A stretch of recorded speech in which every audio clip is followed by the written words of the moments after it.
Hello everyone, Assalamu alaikum. My name is Layla Ali Othman. Welcome to Layla's Way.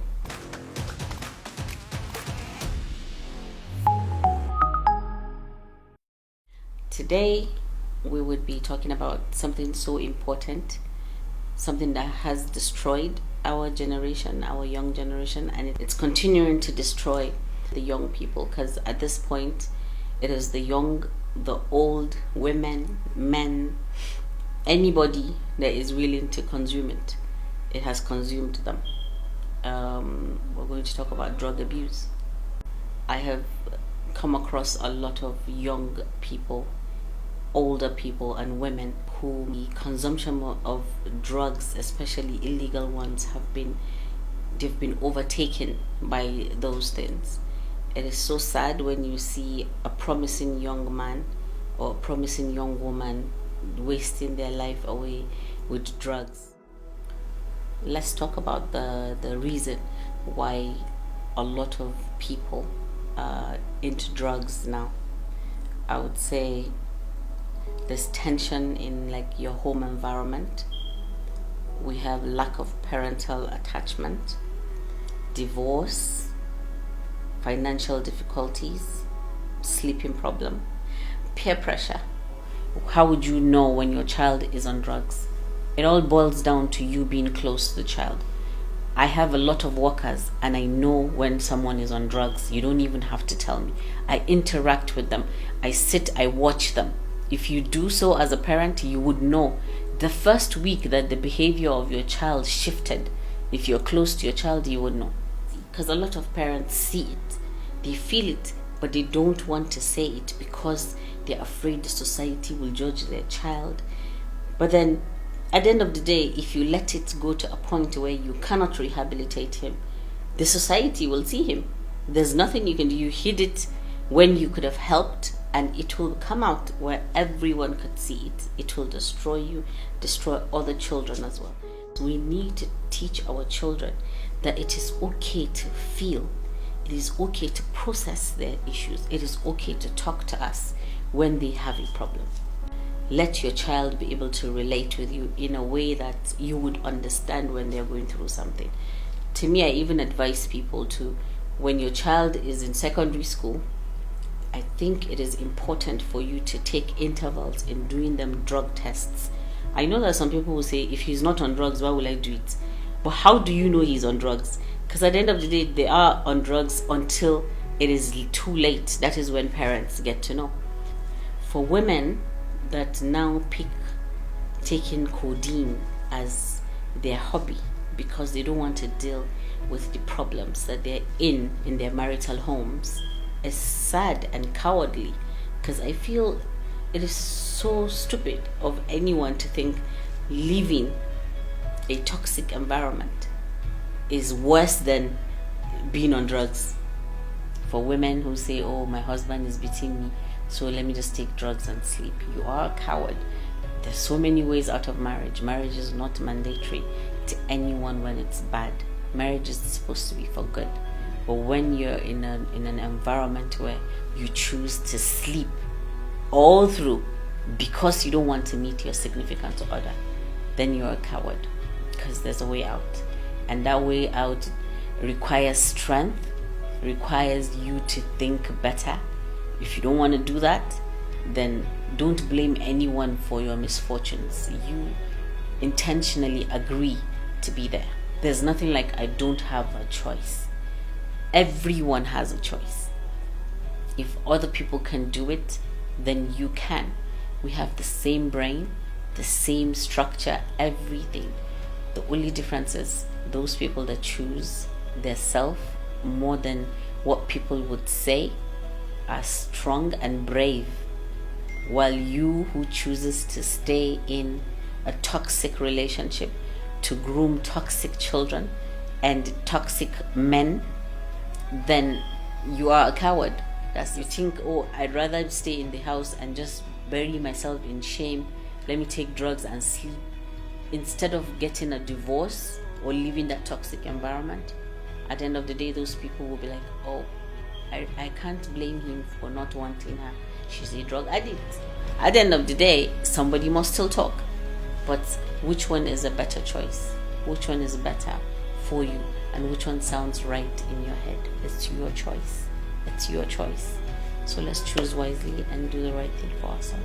Some people, when they're divorced, they become so miserable and they say, oh, let me just take these sleeping pills. I can't sleep. Then before you know it, you're a drug addict. I, for one, know how it is, how it feels to be divorced. I know how miserable you can be.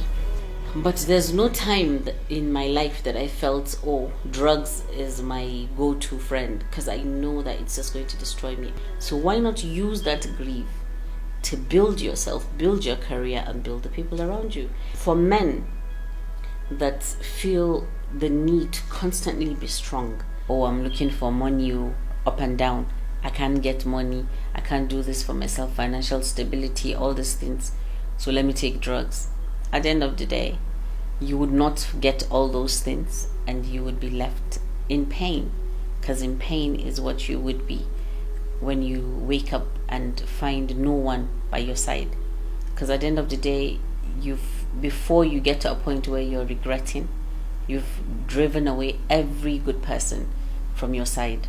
There are times in every human being's life that you would need someone to lean on. Why not make your wife that person? Why not make your mother that person? Why not make your father that person? Male parents must be there for their children, because you leave the responsibility of raising a child to the mother while you go around chasing other things. Yes, we agree that male parents are running around to make money, but that is not what the child needs. That's not just what the child needs.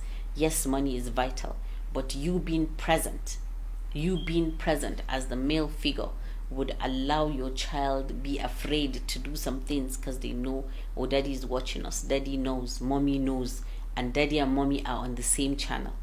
Then the idea of spoiling children with money as they're growing, it's not luxury. I keep telling people, a child has no business with money. Provide them with every necessity that they need, but not money.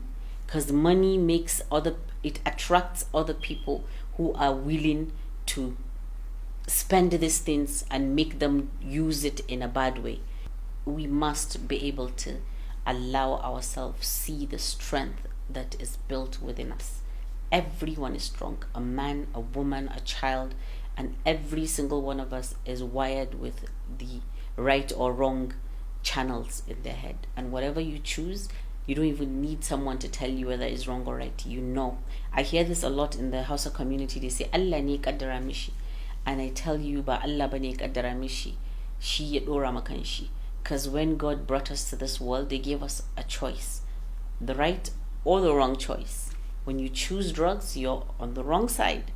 And you, not just society, you yourself know that you're on the wrong side. If everybody wakes up in the morning and goes to work and you can't, not because you're disabled, but because you chose to carry your hand and pick pills or take drugs or take codeine just so that you don't go out, just so that you don't face life, then that makes you a coward. Anybody that takes drugs is a coward. So is it worth it? Is it worth just being alone in the end? Is it worth wanting every single thing and not being able to get it? Because you won't get it when you're high. No one will hire you. No one will respect you. You would be left with no dignity. You'll be left, at the end of the day, you become a thief. Because that is what a lot of drug addicts become. So yes, parents are the number one solution to drug abuse. For those children who are on the streets, they lack any parental guide. Those ones, I would say, we must come together as a community, just like before, where when you see somebody going astray, you come, caution him, and find a way to help. Please listen when people talk. A lot of times when people talk, we just listen and nod and say, we'll do something about it. But this is very important. Our generation is deteriorating to a point where a child has no ambition, to a point where they don't want to do anything, to a point where the child that you have so much expectation from is going to waste away on your couch all their lives, because we choose not to see the problems right now. We want to rectify it when it's already too late. A tree only bends when it's still young, but the moment it becomes very big, you only break it, you can't bend it. So parents, husbands, wives, you can do better. You can do better with this generation that we're facing, because it's not a good look on all of us, and we know it. And this particular thing that we say, oh, we don't want to take our children to rehab because people will talk. Yeah, let them talk now. At the end of the day, it's not a lie that your child is on drugs. And a rehabilitation center is a place where your child gets help. So what if somebody thinks your child is delusional? To be honest, they would be delusional if you don't help them. And what somebody say do to whatever situation you're in? We have to. I keep telling people, we have to bring this out and say, what someone says about my situation is not my business, is what they think, not what I am. Drugs are the enemies of ambition and hope. And when we fight against drug abuse, we are fighting for the future. I tell young people, drugs are a waste of time. They destroy your memory and your self-respect and everything that goes along with your self-esteem. Life can take you higher than drugs. Drugs are a destroyer of family and a harm to the society. Drugs will make you lose everything: your family, your dignity, your spirit, your soul, and you will be left with nothing but the pain you're trying to escape from. I'm actually an ambassador of goodwill on drug abuse in the northern Nigeria, and my arms are open to knowing how do we help the ones that do not have a guardian or a parent to help them. How do we come together to rehabilitate the ones that are already on this type of drugs? How do we help? I've tried to rehabilitate so many children, but it's not working, because when you go back to those environments, they definitely will go back to whatever it is that they're taking. But without a doubt, I assure you that we are being swarmed by drugs in the northern Nigeria, and I believe in the entire country. We need to come together as one to fight drug abuse, to fight drug consumption from our children. You can send us an email or send us a direct message. I want to see if there's anyone who can offer an honest professional opinion to how we can help this generation. Thank you so much, and remember to be kind to one another. Take care.